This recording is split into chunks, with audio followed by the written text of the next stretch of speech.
Okay, so welcome back to our subject, Human Rights Education. In this lecture, we shall be discussing freedom of religion clause and the right to information and right to form associations and just compensation and the liberty of abode and travel.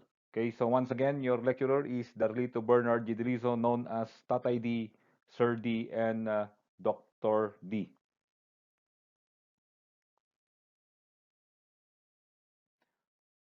So at the end of this lesson, the viewers and the learners are expected to understand how religion is contemplated in the Constitution and understand how the right of everyone to access government information and to be able to understand the right to form lawful associations and to understand how just compensation is being applied by the government and understand the right to choose the place of residence and the right to travel, and finally to determine the limitations of the right to choose residence and the right to travel. So first thing first, what is religion? Religion is from the Middle English religion, which come from the old French religion. So when you say Middle English, no, we're referring to the English language in the Middle Ages. Say, let's say 1200s to 1600, something like that. Because the modern English starts in 16 to 1700s, okay? And the old English, the older one, is before the English language before the Middle Ages. Okay, so just like our language, there is what you call an evolution. Same thing with the English language, may mga evolution yan.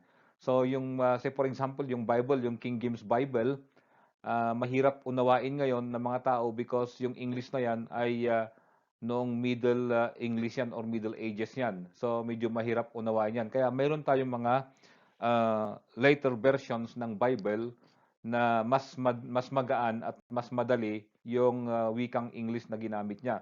So again, that word English religion is derived from the old French religion. And what is the meaning of that? Well, again, it may have been originally derived from the Latin word relego or relejo, which means good faith, or it may be referring to ritual or any other similar meaning. So, sinasabi niya lahat ng ginagawa, mga ritual on spiritualities, ang tawag ng mga Latin ay relejo or relego. And the term religion has reference now to one's views of his relations to his creator.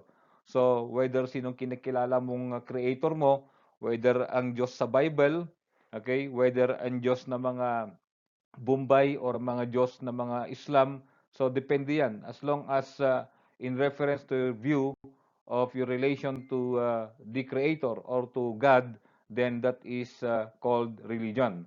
And of course, part of the religion is there are obligations that are imposed, okay, to revere or to worship the being and the character of God and to obey His will. So may mga dapat gagawin ang isang tao, part of his belief sa pagtugon niya or sa pagsunod niya doon sa kanyang religion. Kung ikaw ay Roman Catholic, ikaw ay born again, ikaw ay Baptist, ikaw ay Anglican, ikaw ay Aglipayan, okay, so ikaw ay Muslim or whatever religion you are in right now, whether ikaw ay Mormons or Jehovah's Witnesses, meron mga sets of things na ginagawa na ini-impose na doon sa loob ng iyong church, ng iyong simbahan, ng iyong templo na obligado ang bawat membro na panampalatayahan at gawin ito. Okay? So lahat 'yan ay sinasaklaw ng religion. So, Section 5 of the Philippine Constitution, it says in there, no law shall be made respecting an establishment of religion or prohibiting the free exercise thereof, and the free exercise and enjoyment of religious profession and worship without discrimination or preference shall forever be allowed, and no religious test shall be required for the exercise of civil or political rights. So, there is we call it a freedom given to every citizen of this country na mamili ka kung anong gusto mong religion or kung gusto mong wala kang religion, it's okay. That's why politics and religion in the country, dapat yan ay magkasalungat or hindi dapat yan magkasama because the Philippine Constitution provides for the separation of the state and the church or the state and the religion. So, wala dapat batas na magagawa ng ating legislative branch of the government that will establish a religion or para ma-prohibit yung pag-exercise mo, freedom mo sa pag-exercise ng mga religious beliefs. Say for example, sa mga fiesta, wala namang makakapigil niyan eh. To me, as a born-again Christian, I do not agree with the fiestas, no? But I cannot do otherwise, no? Kasi wala namang magbabawal. Ganon din sa mga practice din namin sa church, wala rin pwedeng magbawal kung kami ay tatalon, sasayaw, no? Maglulundagan, papalakpak na magpupuri sa Panginoon. No one can stop us because that is our belief, that is our religious belief, that is our freedom of expression or that is our expression of faith sa Diyos, no? So ganun 'yon. So walang makapagbawal sa ginagawa natin sa ating mga religious gatherings, okay? So wala dapat batas na magsasabi unless of course, unless that is already contrary to law, okay? So the free exercise and enjoyment of religious profession and worship without discrimination or preference, meaning walang kinikilingan, walang dinidiscriminate. Okay, kapag pinayagan yung ganitong religion na mag-parade dahil sa kanilang anniversary, eh dapat payagan din yung ibang mga denomination na mag-parade din kapag mag-request sila sa kanilang anniversary. So, wala dapat discrimination or preference. Say during the time of President Fidel B. Ramos, he is the only non-Roman Catholic president of this country. He was actually a Protestant and, you know, hindi niya inimpose yung kanyang pagiging Protestant during his time. Okay, although pinayagan niya yung moral recovery program. Now, we have President Duterte. Na? Si Duterte, iba yung kanyang religious belief. Actually, influence yan ng Baptist kasi yung asawa niya na pangalawa ay Baptist yon. Kaya hindi siya naniniwala sa mga revolto at hindi yan naniniwala sa mga fiesta. Pero hindi niya pwedeng pigilan ang mga fiesta. Kaya that's why in December 8, inaprubahan niya yung fiesta ng December 8 about sa the Virgin Mary, no?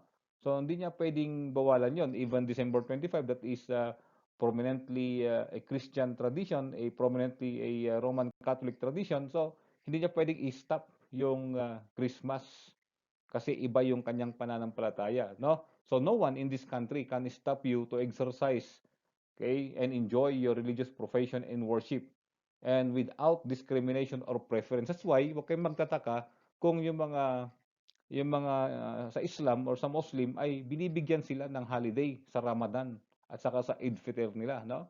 So ganun din 'yon. Even the Iglesia ni Cristo, they are also given that kind of Iglesia ni Cristo day, something like that, no? So there shall be no preference. There must be a respect to all religions in the country. But of course, if you are going to ask me, I don't agree with that. But that is what the Constitution tells us. So we have to abide with it to respect one's religion. Okay, and no religious test shall be required for the exercise of civil or political rights. Meaning, hindi dapat requirement kung anong religion ka para ikaw ay makasama or ma-attain mo yung civil or political rights mo. Okay, so wala dapat 'yon.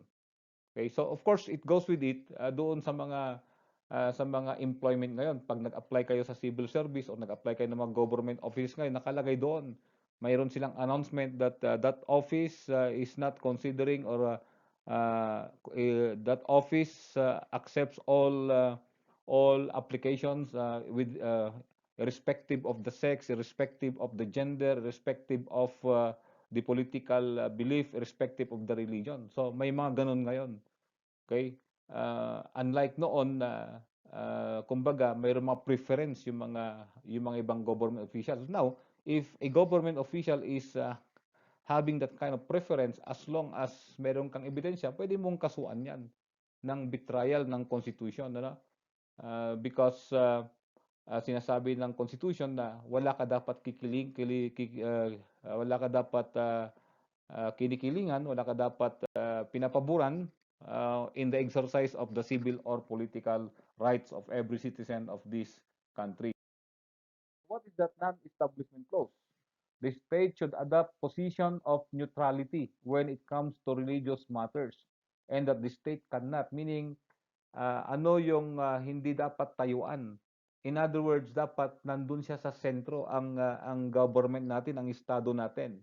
So the government should not be setting up a church, and they should not be passing laws that will aid one or all religions or prefer one over another. Kaya kapag kayo ay nasa Mormons kayo or ibang religion yan at legitimate yung religion ninyo, pwede kayong mag-request sa government ng celebration na magiging special holiday for you. Just like yung binigay sa mga Muslims, binigay sa mga Iglesia ni Cristo, sa mga Roman Catholics, and you can do that. Okay? And the state cannot influence a person to go or to stay away from church against his will. So hindi dapat pilitin ng isang ng ating government na huwag pumunta sa kanyang church or sa kanyang templo ang isang tao against the will of that person. That's why I do not see we call it justification on doon sa tawag natin sa CPP NPA na di nila kinikilala yung religious belief ng mga sumasapi sa kanila. Kaya sabi ng mga returnees na they do not talk about religion in the organization. So the state cannot force a person to profess a belief or disbelief in any religion. So hindi pwedeng pilitin. Kaya kapag may mga moral recovery program, hindi pwedeng pilitin yung mga tao to accept a certain belief. You may teach them, you may tell them about a certain belief, but you do not force them to accept your belief. Say for example, kapag ako ay na-invite na mag-speak, no, sa isang government gatherings, and I will talk about religion, I will talk about theology. So I will tell them my religious belief, but I will not force them to believe me. Or the mayor who invited me will not force the people in there to accept my religious belief, because that is unconstitutional. So what are the exemptions to the non-establishment clause? Meaning, kailan pwedeng makikonekta ang government natin sa mga religious affairs. Okay? So, the first one there is government sponsorship of town festas and some purely religious traditions. So, pwede silang mag-sponsor. Say, for example, mag-sponsor ang Philippine News Agency or mag-sponsor ang Department of Tourism for the purpose na dadami ang darating na turista sa lugar na yan. Say, for example, in our city, we have the Panagbinga. May halong Cordilleran religious ritual yon. Okay? So, yan ay nag-sponsor ang government for that matter, because that will increase the income of our city dahil maraming mga turista ang akyat dito. So, same thing in your place kung mayroong mga fiesta at inakala nyo na yan ay magdadala ng mga turista sa inyong lugar, then pwedeng isponsoran yan ng yung city government or pwedeng sponsor yan ng national government. Okay, and what else? When the Pope John Paul II, as well as Pope Benedict, I suppose, when they visited the country, ay pinayagan yung paggamit ng postage stamp. Ito kasing postage stamp na yan, hindi na kasi kayo gumagamit niyan. Pag nagsulat ka noon, ay meron ka nilagay na postage stamp. Ito ay binibili mo sa government. Dapat government lang nagbibigay niyan. Okay, so pwede na merong religious icons doon. Okay, kapag ang Pilipinas ay siya yung venue ng significant religious event. Just like yung pagdating ni Pope John Paul. Kasi when the Pope came here in 2000, yeah, I could not remember that anymore. No? Nung siya pumunta rito, ay there was an expectation of foreigners coming to the country, particularly mga Roman Catholics, no, na pupunta sa Pilipinas para lang ma-meet nila at makita nila si Pope John dito sa Pilipinas. Kasi wala silang pagkakataon na mapunta sa Roma. Okay? So in that case, one way to support and to sponsor as well as to promote the coming of the Pope in the country ay pinayagan yung paglagay ng icon na yan doon sa postage stamp. Okay? So that is not a violation of the exercise of religion. Wala yang kinikilingan. Okay? So that is the idea on these particular exemptions to the non-establishment clause of Article 5 of the 1987 Philippine Constitution.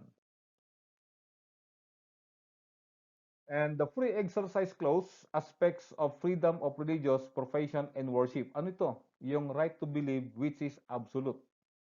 So walang pwedeng hindi ang government natin hindi ka pwedeng pilitin. Hindi ka rin pwedeng pilitin, no? Say for example, no, in my house, no, nagkaroon din kami ng mga kasama sa bahay na hindi sila sang-ayon sa religion namin. So we cannot force them to join us sa aming church.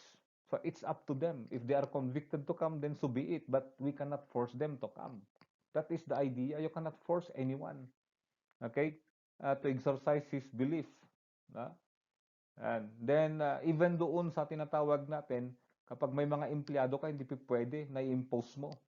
I-invite mo sila, but if they will not come, so be it. Wala dapat sanction sa kanila because you might be violating their freedom to exercise their religion. So, say for example, during Sundays or during Saturdays kapag Sabatista ka, okay, so pwede mong sabihin na yan lang yung Saturday and you are violating my religious freedom. So pwede yan even Sunday sa mga tinatawag natin na mga extracurricular activities sa school.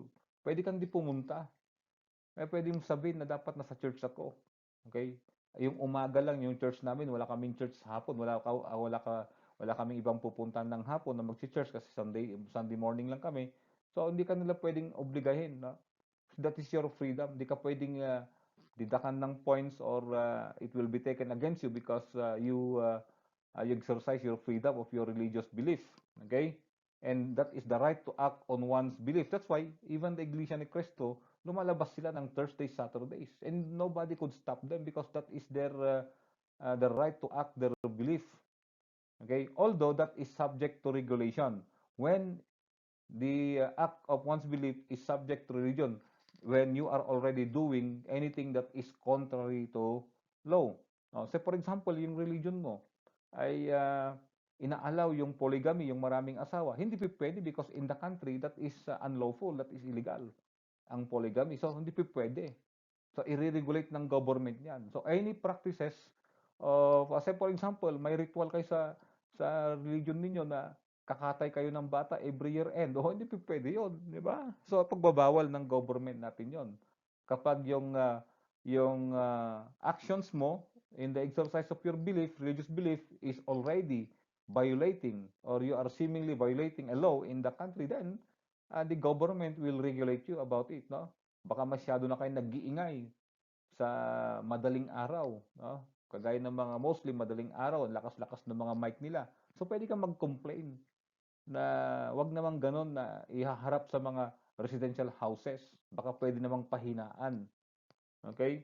They have the right, but again, in the exercise of our right, you have to consider also that others have also their rights. That's the idea. Kaya subject to regulation yan if they are doing things that are contrary to any laws of any law of the land. Now, what does the Universal Declaration of Human Rights says? Okay, so particularly Article 18. So the United Nations also recognizes the freedom of religion. So everyone has the right to freedom of thought, conscience, and religion. Okay, this right includes freedom to change his religion or belief, and freedom either alone or in community with others and in public or private to manifest his religion or belief in teaching, practice, worship, and observance. So pwede mong baguhin yung religion mo. Walang makakapigil sa'yo. So even the United Nations recognize that particular basic or fundamental rights of every human being. Now we have Section 7 of the Bill of Rights, the right to information. The right of the people to information on matters of public concern shall be recognized. Meaning, allowed tayo na tignan natin yung mga concern tayo or tayo ay affected na mga kumbaga affected tayo doon sa laman ng mga data na yan or information na yan. So we have the right to access to official records and to documents and papers pertaining to official acts, transactions or decisions, as well as to government research data used as basis for policy development. Okay? It shall be afforded the citizen, subject to such limitations as may be provided by law. Anong mga bawal? Yung mga bawal, yung mga confidential information. Pero kapag hindi confidential information yan, pwede nating tignan yan. Pwede tayo mag-request ng copy. Pwede nating mabasa ang mga yan. Okay? Lalong-lalo if that affects you also as a person. Okay?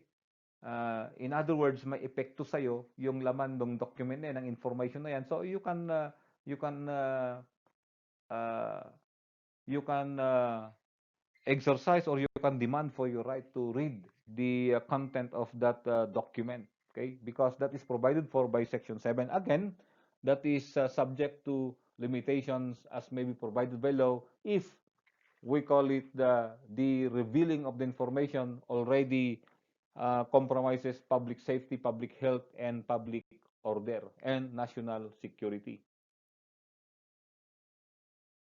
Now, the Philippines is mandated to come up with the transparency law or the we call it the right to information or the freedom of information, the FOI law na tinatawag natin.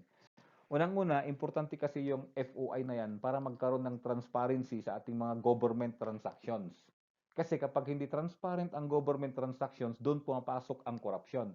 Now, importante yan doon sa international, no? Sa international community. Kasi merong nag-o-observe sa Pilipinas kung gaano kataas kalala ang corruption. Pag malala ang corruption sa Pilipinas, yung ating credit standing sa World Bank at saka doon sa IMF, sa International Monetary Fund, ay bababa. In other words, hindi tayo pautangan or limitado yung ipapautang sa atin kasi hindi transparent ang mga government transaction. So mandated ang ating legislative branch of the government na mag-create ng transparency law. However, 1987 pa yung ating Philippine Constitution and until now, okay, more than 30 years ago ay 33 years ago ay or 30 97 yeah 33 years na magta 34 years na ay wala pa rin tayong freedom of information na batas at importante yan na makita ng IMF para na monitor nila yung transactions sa mga government para maiwasan ang corruption.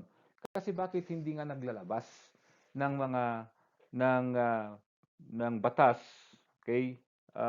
Aligned to the freedom of information ng Constitution ang ating legislative branch of the government because marami sa kanila ang sangkot sa corruption. Marami sa kanila ang sangkot sa mga government transactions at mabibisto yung kanilang kalukuhan. Kaya hanggang ngayon, magta 34 years na, wala pa rin tayong batas na yon. That's why, yun ang pangako ni President Duterte nung siya nangangampanya, dapat magkaroon ng transparency. So, walang gumagalaw. Sa Kongreso, may mga bills na nilabas. Wala pa rin na-approvean. Okay? So, eventually, ang ginawa ni Duterte, naglabas siya ng Executive Order number 2 in 2016 nung pagkaupo niya.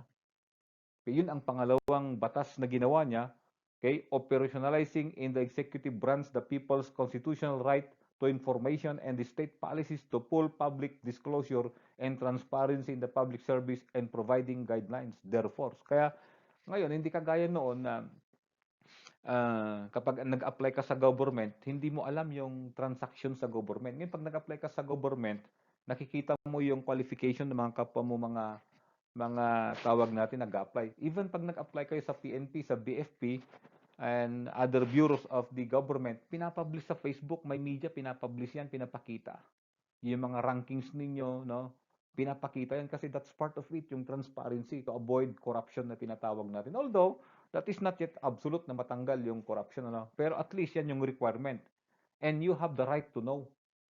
You have the right to know bakit ka bumagsak sa application mo. Actually, kung magtatanong ka, no? You have the right to know anong nangyari dun sa bidding nyo, sa transaction mo sa isang government. Because yun ang sinasabi ng ating Philippine Constitution. That's why President Duterte came up with that executive order. Kaya ngayon, pag nag-open kayo ng mga website ng ating government, madali ka nang mag-download ng mga information, madali ka nang mag-download ng mga memorandum circulars, madali ka nang mag-download ng mga letter of instructions, okay, na inaakala mo ay concerned ka doon or affected ka sa mga information na yon. So, meron na nakalagay sa mga website na the freedom of information policies ng government natin. Kaya marami ng mga documents na makukuha ka or mga information kasi that is our right to know what is happening in the government provided hindi compromise ang ating public order and our national security. So what about the Universal Declaration of Human Rights in Article 19? It says there that everyone has the right to freedom of opinion and expression. And in the second sentence, it says there that this right includes freedom to hold opinions without interference and to seek, to receive, and impart information and ideas through any media and regardless of frontiers. So meaning, pwede kang makakuha ng mga information. Okay? Pwede sa media, sa newspaper, sa Facebook, sa social media, at pwede ka ring mag-impart or mag-express ng mga information through the media as long as you are not violating libel or you're not violating other laws related to false publications or false declaration of information sa social media, baka nakakasira ka na. So we discussed that earlier. Now, the Constitution also guarantees that the right to form associations. Eh sir, bakit pinagbabawal ang fraternity sa school? Again, yan isasaya yan ang mga automatic na mga exemption sa exercise of freedom to join an association. If that fraternity is proven to be we call it teaching their members to be delinquent, okay? Pwedeng ipagbawal yan. Okay? So for example, no, the Kabataang Makabayan of the underground movement or the underground organization of the Anak Bayan. Bawal 'yon. Kaso wala silang paper, kaya nga underground. Okay? So yung mga illegal na ginagawa ng Anak Bayan, dadalhin nila sa Kabataang Makabayan. Hindi nila pwedeng buwagin 'yon kasi unang-una, bawal naman 'yon. Wala naman talaga silang papers. Kasi underground movement 'yon. Say for example, yung mga yung mga maraming fraternities na open sila, no? Open na nag-ooperate kasi legal sila, naka-register sila at hindi sila pwedeng tanggalin, hindi sila pwedeng sirain as long as they are not violating the laws of the land. So same thing, ganun 'yon. Ganun din 'yon. Hindi ka pwedeng pagbawalan na sumapi sa ganitong organization. Okay, kaya hanggang ngayon pwede ka pa ring sumali ng mga League of Filipino Students, pwede ka rin sumali ng mga Anak Pawis, Anak Bayan, kasi mga legal organizations 'yon. So kapag na-prove na sila ay talagang instrumental doon sa pagkabuo ng NPA din, pwedeng bawalan na ngayon ng government 'yan. Okay, but for now ay hinahayaan pa rin 'yan. Kaya the government now is trying to find ways para mawala itong mga legal fronts na ito. They are now trying to prove that there is indeed a connection between the CPP-NPA and these legal fronts of the Communist Party of the Philippines. Okay? So the right of the people, including those employed in the public and private sectors, pag nagpatayo kayo ng union, hindi kayo pwedeng babawalan pag may labor union kayo. May mga workers union kayo doon sa company. Kahit sa government, hindi pwedeng bawalan yan. As long as you are not created contrary to the laws of the land. So whether you are a private employee or a government employee, you have the right to form unions, associations, or societies for purposes not contrary to law, and it shall not be abridged, meaning hindi pwedeng putulin yan. Hindi ka pwedeng bawalan yan. Now, kapag yung fraternity mo maraming kalukuhan, pwede kang bawalan kasi gumagawa ng kalukuhan, proven yan. Pero pag hindi proven yan, nobody can stop you. Just like the legal fronts, no? Hindi pa lapang kasi ang proving kasi normally it should be done in the court. That's why hinahamon ng mga makabayan block na doon sa korte tayo mag-usap. Kasi walang Supreme Court decision, walang batas, so hindi pwedeng galawin ng ating government. Okay? Yung mga makabayan block ngayon, kundi gumagawa lang sila ng legal means para ma-legitimate yung kanilang pag-dismantle sa kanila. So, you have the right to join them. Okay? But I'm not saying that you join them because I'm against them. So what about Article 20 of the Universal Declaration of Human Rights? Again, it says in there that everyone has the right to freedom of peaceful assembly. Take note, peaceful assembly and association. Kaya kapag kayo ay naging pulis na, kayo membro na ng Tri-Bureau, at may karapatan yung mga nagrarally na mag-hold ng strike or ng rally, pero kapag nanggugulo na sila, pwede nyo na silang huliin. Okay? Pwede na silang i-disperse kasi nakakagulo na sila. Kasing sabi doon is peaceful assembly. No one may be compelled to belong to an association also. Hindi ka rin pwedeng pilitin na mag-membro sa association. So we have an association in criminology, we have the Professional Criminologists Association. We could not force our students to join the association, but we encourage you to join the association. Okay? Unless there is a law mandating that you have to join, okay? Kasi yan ay sinasabi dun sa Philippine the Professional Regulation Commission, then you have to join kasi yun ang requirements para sa renewal ng license ng criminology. So ganun din yung iba't ibang professional organization sa mga nurses, sa mga social workers, sa mga teachers, okay, sa mga chemists, sa mga medtechs, may mga association din sila. Okay, you are not forced to join.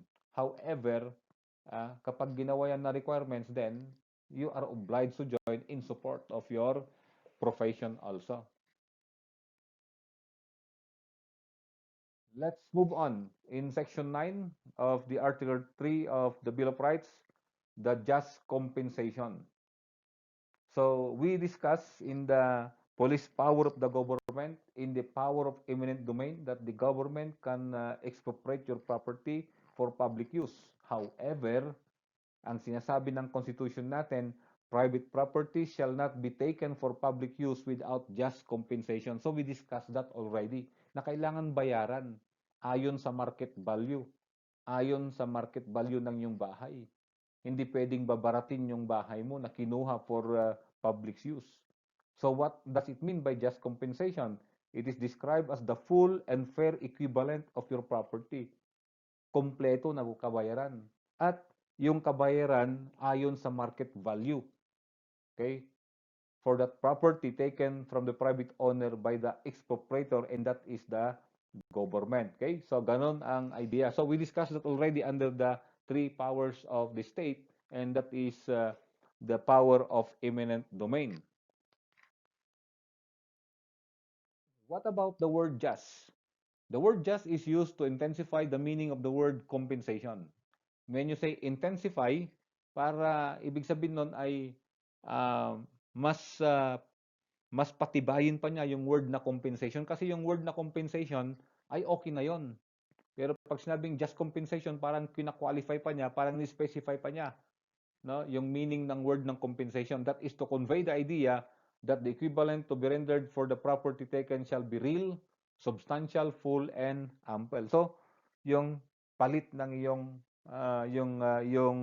property mo na kinuha ng government, kaya just compensation, para ma-intensify or ma-qualify or tawag natin ma-strengthen yung dapat na babayaran ng expropriator or ng government if ever your property is taken by the government for public use.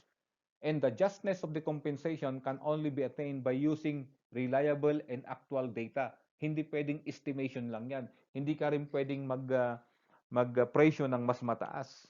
So, papag-aralan nila yung mga existing laws, existing prices, existing market value sa mga lugar na yan. So, The basis now would be reliable and accurate actual data so that they can fix the value to be paid by the government on that condemned property.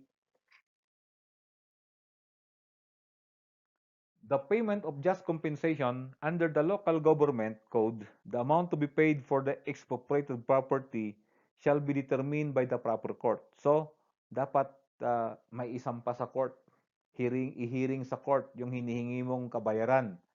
And that should be based on the fair market value, meaning di naman masyadong mahal at the time of the taking of the property. Hindi pwedeng last year kinuha yung property mo, ay in-increase mo yung bayad ngayon kasi nag-increase ng presyo, hindi pwede. Ang sabi doon, during the time of taking, dapat yung market value niya last year or 2 years kung kailan kinuha ng government. And the owner may contest in court the value determined by the assessor. Sino yung mga assessor? Yan yung mga nasa munisipyo, nasa city hall, na nag-assess or nag-evaluate kung magkano yung bayad ng isang bahay, ng isang building para ma-impose nila yung appropriate real tax niyan, bahay na yan. Okay? So sila yon. Kapag inaakala mo na masyadong mababa yung assessment ng city or municipal assessor, then you can contest that in the court. Provided you can show evidence na kulang yung assessment na ginawa ng city or municipal assessor. Okay, so dapat merong court ruling. Okay, tandaan nyo yan. We'll go with it, the idea that no one shall be deprived of his right to life, liberty, and property without due process of law. What about the liberty of abode and right to travel? When you say abode, that is abiding, meaning that is you reside, that is where you stay home. That's the idea. Where is your home? Where's your family? And the right to travel to places, to go to places. So Section 6 of the Bill of Rights of the Philippine Constitution, it says there that the liberty of abodes and the changing, the same, meaning the changing of your residence within the limits prescribed by law, meaning hindi ka naman pwedeng lumipat ng bahay doon sa pinagbabawal ng ating batas, ng ating government doon sa mga delikadong lugar. And shall not be impaired except upon lawful order. Again, there must be a lawful order of the court because it will undergo, again, on the due process of law, that no one shall be deprived of his life, liberty, property, without due process of law. Neither shall the right to travel be impaired. Also, yung pag-travel mo, walang pwedeng magbabawal sa'yo. However, we discussed it already that particular right is not absolute because we have to take into consideration the concern of the public. Just like today, we are restricted to travel from barangays or from provinces to provinces because of that possible compromise of the public health. Okay, so neither shall the right to travel be impaired except in the interest of national security, public safety, or public health as may be provided by law. So what are the rights guaranteed under the liberty of abode and right to travel? First is the liberty of abode, which is the constitutional right to choose and change one's residence. So, hindi ka pwedeng pilitin tumira sa ganitong lugar. No? Hindi ka pwedeng pumunta sa ganyang lugar. Okay? Dahil karapatan mo yan na mamili kung saan ka mag-stay provided hindi siya restrictions ng government yung pupuntahan mo. And even your right to travel, it means your freedom of locomotion, meaning you are going to transfer from one city to another city or from from one place to another place. Okay? Or it could also be coming in and out of the country. So, pwede kang pumunta sa ibang bansa, provided mayroon kang passport, saka mayroon kang pambayad sa aeroplano, mayroon kang pamasahe. Okay, so what are the limitations of the liberty to abode? The liberty of abode and changing the same may be impaired, meaning pwedeng ipagbawal kung merong lawful order ng court. Kasi na-determine nila yung lilipatan mong bahay very dangerous naman yung lugar. Hindi siya safe, very hazardous. Or within the limits prescribed by the law, no? Yung government lang na yan that is declared as a public park, tapos ipipilit mong tumira doon, i-demolish yung bahay mo doon kasi nga yan yung mga limits. Water reservoir yung area, water reservoir yung area. Kay source ng drinking water, ng potable water para sa city, para sa munisipyo, tapos titira ka doon, hindi mo pwedeng ma-exercise yung right mo doon. Kasi hindi yan absolute, ko consider palagi yan ang national security, national health, at yung public safety and security and health. Okay? So may mga prescribe ang government natin na hindi ka pwedeng tumira doon, yung mga declared na mga national park, okay? Yung mga dangerous areas, okay? Yung mga areas kung saan magkakasakit ka naman, mamamatay ka naman. So pagbabawal ng court ng ating batas na ikaw ay lumipat ng tirahan. So what are the limitations on the right to travel? The right to travel cannot be impaired except in the interest of national security, public safety, or public health as may be provided by law. So itong COVID-19 natin. So maraming nag-complain bakit hindi papayagan yung mga nurses na umalis ng bansa. Well, that is the police power of the government kasi at stake yung national security at yung ating public safety and public health for that matter. Kaya talagang naghintay yung mga pinayagang mag-abroad ulit. And then when a person is released on bail, anong ibig sabihin yan? May kaso. Meron siyang pending case. Meron siyang ongoing case. Kaya siya nakapagpiyansa. So hindi pwedeng lumabas yan sa bansa kasi baka mamaya mag-jump bail or tatakbuhan niya yung kanyang kaso. So pinagbabawal, nagbibigay ang Bureau of Immigration ng ating government ng hold departure order sa mga identified na mga may kaso sa Pilipinas. Hindi lamang yung nakapag-post ng bail. So anyone na obviously na mayroong ebidensya na may kaso sila na ongoing, ay hindi sila papayagang lalabas ng bansa. Okay? Kaya ang ginagawa ng mga presidente ay kunyari magpapagamot sila sa Amerika para makalabas sila ng bansa natin.